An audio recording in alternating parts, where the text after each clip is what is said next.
તો અમે સાંજે 7:30 વાગે હરિદ્વાર પહોંચી ગયા છીએ અને અમને બાપા સીતારામ આશ્રમમાં રહેવાની જગ્યા મળી ગઈ છે. આ છે બાપા સીતારામ આશ્રમ. સરસ મોટી જગ્યા છે. અહીંયા અમને 10 થી 15 વ્યક્તિ સમાઈ જાય એવો હોલ મળી ગયો હતો. અને આ છે હોલ. ત્યાં ગાદલા, ગોદડા, ઓશિકા બધી જ સુવિધા ઉપલબ્ધ છે અને બધા પોતપોતાની રીતે ગોઠવાઈ ગયા છે. અને હમણાં પડ્યા ભેગા બધા હોઈ જ જવાના છે. પછી સવારે જાવ હરકી પોડી દર્શન કરવા. તો મળીએ હવે સવારે. જય માતાજી. બાપા સીતારામ. જય માતાજી.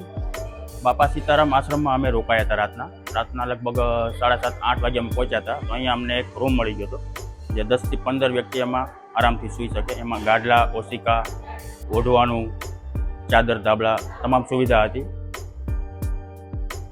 અને આ રૂમ છે, આમાં અમે રોકાયા હતા.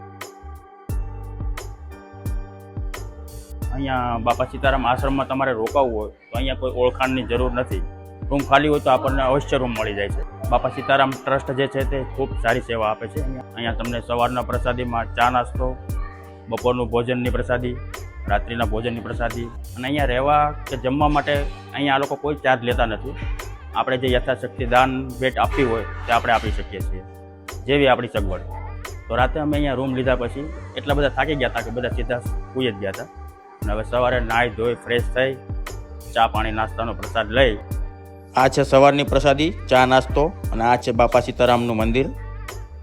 અને આ જે બાપા સીતારામ આશ્રમ છે તે રેલવે સ્ટેશનથી ખાલી 500-600 મીટર જ દૂર છે, જે ગુજરાત ગલી કે શિવમૂર્તિ ગલી નામ છે.